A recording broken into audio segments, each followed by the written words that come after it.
بسم اللہ الرحمن الرحیم الحمد للہ رب العالمین والصلاة والسلام علی سید المرسلین و خاتم النبیین اما بعد۔ صحیح بخاری باب کتاب الاذان، حدیث نمبر 681، اردو ترجمہ۔ ہم سے ابو معمر عبداللہ بن عمر مقری نے بیان کیا، کہا کہ ہم سے عبد الوارث بن سعید نے بیان کیا، کہا کہ ہم سے عبد العزیز بن صہیب نے انس بن مالک رضی اللہ عنہ سے بیان کیا، آپ نے کہا کہ نبی کریم صلی اللہ علیہ وسلم ایام بیماری میں 3 دن تک باہر تشریف نہیں لائے، انہی دنوں میں ایک دن نماز قائم کی گئی۔ حضرت ابوبکر رضی اللہ عنہ آگے بڑھنے کو تھے کہ نبی کریم صلی اللہ علیہ وسلم نے حجرہ مبارک کا پردہ اٹھایا۔ جب حضور صلی اللہ علیہ وسلم کا چہرہ مبارک دکھائی دیا تو آپ کے روئے پاک و مبارک سے زیادہ حسین منظر ہم نے کبھی نہیں دیکھا۔ قربان اس حسن جمال کے پھر آپ نے حضرت ابوبکر صدیق رضی اللہ عنہ کو آگے بڑھنے کے لیے اشارہ کیا اور آپ نے پردہ گرا دیا، اور اس کے بعد وفات تک کوئی آپ کو دیکھنے پر قادر نہ ہو سکا۔ حدیث نمبر 682، اردو ترجمہ۔ ہم سے یحییٰ بن سلیمان نے بیان کیا، کہا کہ مجھ سے عبداللہ بن وہب نے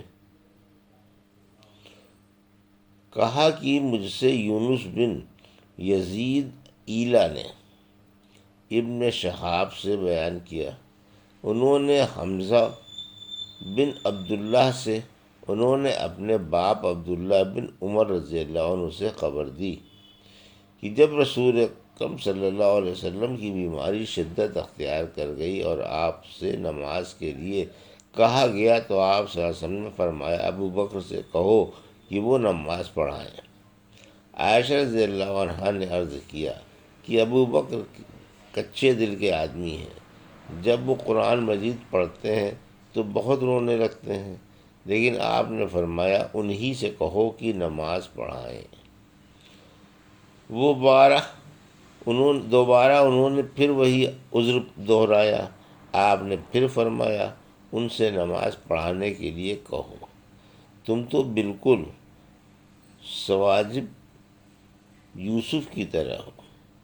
اس حدیث کی مطابقت محمد بن ولید زبیدی اور زہری کے بھتیجے اور اسحاق بن یحییٰ کلبی نے زہری سے کی ہے، اور عقیل اور معمر نے زہری سے، انہوں نے حمزہ بن عبداللہ بن عمر سے، انہوں نے نبی کریم صلی اللہ علیہ وسلم سے۔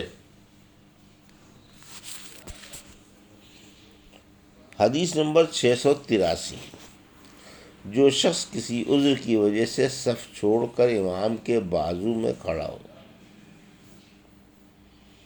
اردو ترجمہ۔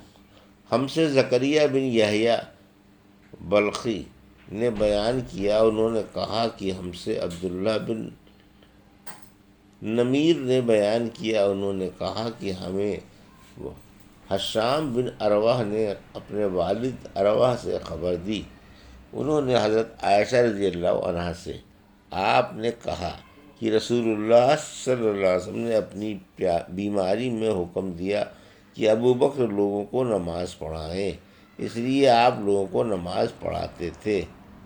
عروہ نے بیان کیا کہ رسول اللہ صلی اللہ علیہ وسلم نے ایک دن اپنے آپ کو کچھ ہلکا پایا اور باہر تشریف لائے، اس وقت حضرت ابو بکر رضی اللہ عنہ نماز پڑھا رہے تھے، انہوں نے جب حضور صلی اللہ علیہ وسلم کو دیکھا تو پیچھے ہٹنا چاہا، لیکن حضور صلی اللہ علیہ وسلم نے اشارے سے انہیں اپنی جگہ قائم رہنے کا حکم فرمایا، بس رسول کریم صلی اللہ علیہ وسلم اور ابو بکر صدیق رضی اللہ عنہ کے بازو میں بیٹھ گئے، اور ابو بکر رضی اللہ عنہ نبی کریم صلی اللہ علیہ وسلم کی اقتداء کر رہے تھے، اور لوگ ابو بکر صدیق رضی اللہ عنہ کی پیروی کر رہے تھے۔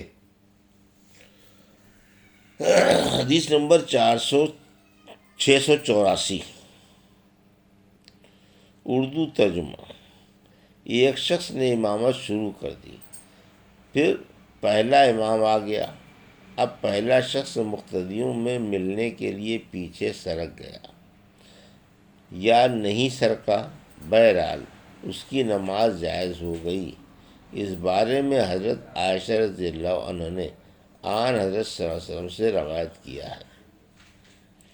ہم سے عبداللہ بن یوسف نے بیان کیا، کہا کہ ہمیں امام مالک نے ابو حازم سلمہ بن دینار سے خبر دی، انہوں نے سہل بن سعد سعدی صحابی سے کہ رسول اللہ صلی اللہ علیہ وسلم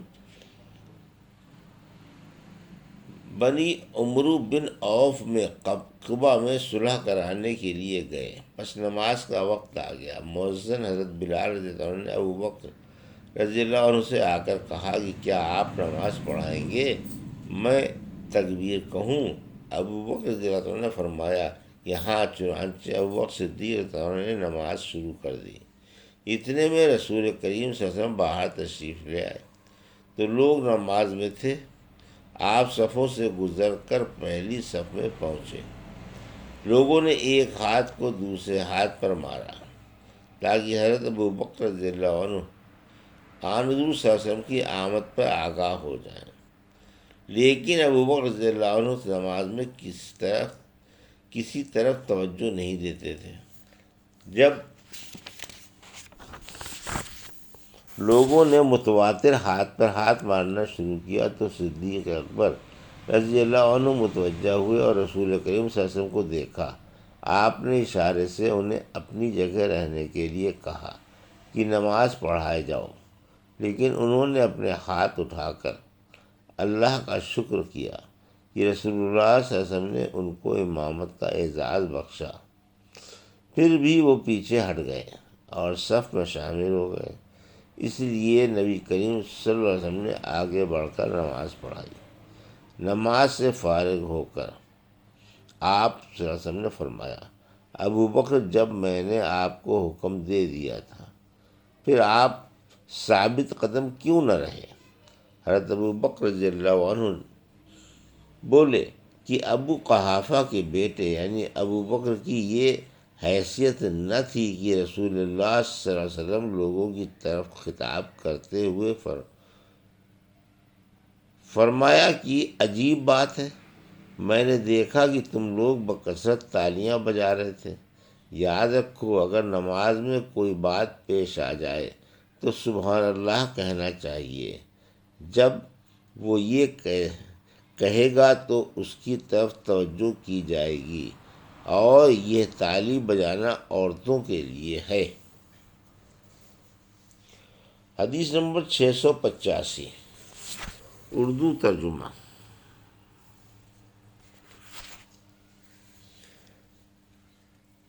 اس بارے میں کہ اگر جماعت کے سب لوگ قرات میں برابر ہوں تو امامت بڑی عمر والا کرے۔ ہم سے سلیمان بن حرب نے بیان کیا، کہا کہ ہمیں حماد بن زید نے خبر دی، ایوب سختیانی سے انہوں نے ابو قلابہ سے، انہوں نے مالک بن حویرث سے، انہوں نے بیان کیا کہ ہم نبی کریم صلی اللہ علیہ وسلم کی خدمت میں اپنے ملک سے حاضر ہوئے۔ ہم سب ہم عمر نوجوان تھے، تقریباً 20 رات ہم آپ کی خدمت میں ٹھہرے رہے۔ آپ صلی اللہ علیہ وسلم بڑے ہی رحم دل تھے۔ آپ نے ہماری غربت کا حال دیکھ کر فرمایا کہ جب تم لوگ اپنے گھروں کو جاؤ تو اپنے قبیلے والوں کو دین کی باتیں بتانا اور ان سے نماز پڑھنے کے لیے کہنا کہ فلاں نماز فلاں وقت اور فلاں نماز فلاں وقت پڑھیں، اور جب نماز کا وقت ہو جائے تو کوئی ایک اذان دے اور جو عمر میں بڑا ہو وہ امامت کرائے۔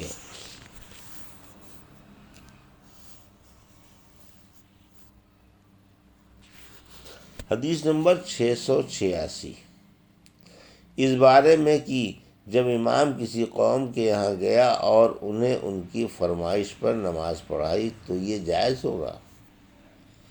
ہم سے معاذ بن اسد نے بیان کیا، کہا کہ ہمیں عبداللہ بن مبارک نے خبر دی، کہا کہ ہمیں معمر نے زہری سے خبر دی، کہا کہ مجھے محمود بن ربیع نے خبر دی، کہا کہ میں نے عتبان بن مالک انصاری رضی اللہ عنہ سے سنا، انہوں نے بیان کیا کہ رسول کریم صلی اللہ علیہ وسلم نے میرے گھر تشریف لانے کی اجازت چاہی اور میں نے آپ کو اجازت دی۔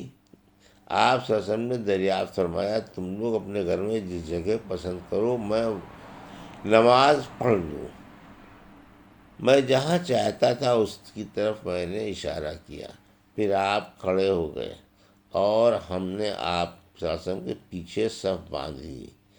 پھر آپ نے جب سلام پھیرا تو ہم نے بھی سلام پھیرا۔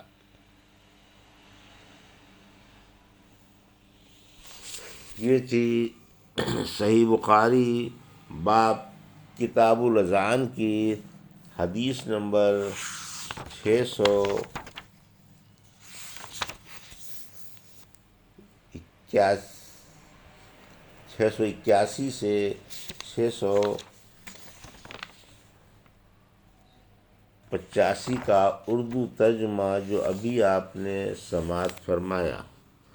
اللہ سے دعا ہے کہ اللہ ہمیں ان حدیثوں کی صحیح سمجھ عطا فرما اور ان پر عمل کرنے کی توفیق عطا فرما، آمین یا رب العالمین۔